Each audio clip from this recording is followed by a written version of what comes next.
Tendons are the structures that attach muscles to bones.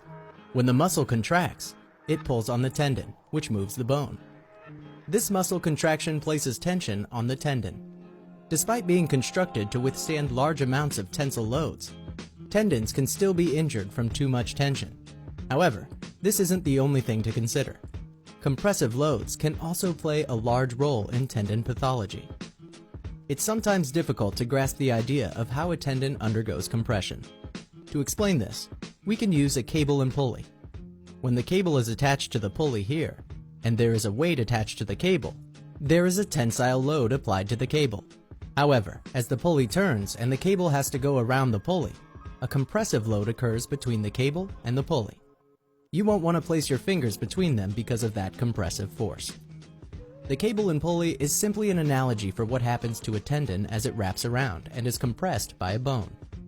In real-world situations, the sites tendons usually undergo pain and pathology are often the location that tendons wrap around bones and are compressed, just like a cable and pulley. For example, the long head of the biceps wraps around the head of the humerus and attaches to the shoulder blade. In this position, the tendon is not being compressed, but as the shoulder goes into extension, you can see the resemblance to the cable and pulley and the compression that would take place on the biceps tendon. Over the years, there have been a number of studies that have investigated the influence of compressive loads on tendons, but the issue was brought to the forefront when these studies and others were covered by Jill Cook and Craig Purdom in the paper titled, "Is Compressive Load a Factor in the Development of Tendinopathy?" and in another follow-up paper describing how compression affects the composition of tendons.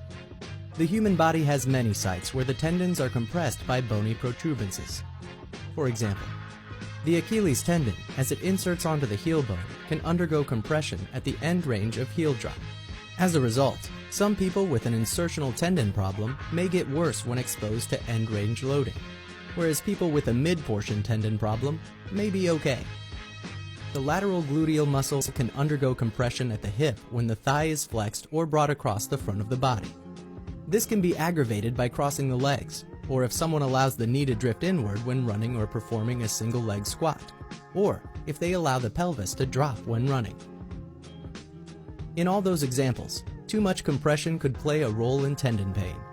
However, this video is not intended to make people fearful of moving the wrong way. In fact, fear of movement and completely offloading a tendon could lead to deconditioning, reduced mobility, increased pain, and reinforced avoidance. A more prudent approach is to use exercises in such a way that you gradually increase the mechanical load on the tendon, so that the tendon improves its capacity to withstand loads, and the person develops a tolerance to applying a load to the tendon. This is called mechanotherapy. When it comes to rehabilitation of a tendon, we can move through a graded exposure to loads. Tendons respond well to a gradually increasing load application, or graded loading program. Initially, we use exercises that avoid compression of the tendon, but then gradually increase the load on the tendon. An example of a general progression may go something like this. Start with isometric exercises, then gradually move to slow concentric eccentric exercises, then to heavy eccentric, and ultimately to plyometric exercises.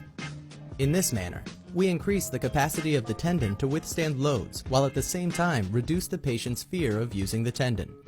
Let's take a look at a real-world example. The top portion of the hamstrings attaches to the bottom posterior part of the pelvis and also has fibers that join into the sacrotuberous ligament. When a person has pain at the top of the hamstring, we can see that stretching the hamstrings will also cause compression, where the hamstrings have to wrap around the bottom of the pelvis. The same can be said for squatting or bending over. We can still apply some tensile loading to the tendon by doing exercises, like a prone hamstring curl. Here, we can see that there is tension in the tendon, but since it doesn't wrap around the bottom of the pelvis, there is no compression. Similarly, exercises such as hip thrusts put a good load on the hamstring without the tendon wrapping around the pelvis and creating compression. The exercises that are applicable are limited only by the imagination of the chiropractor or physical therapist. If you are a healthcare provider who works with patients with tendinopathy and you want more information on tendon compression, mechanotherapy, and loading programs for tendinopathy, I would highly recommend the following podcasts.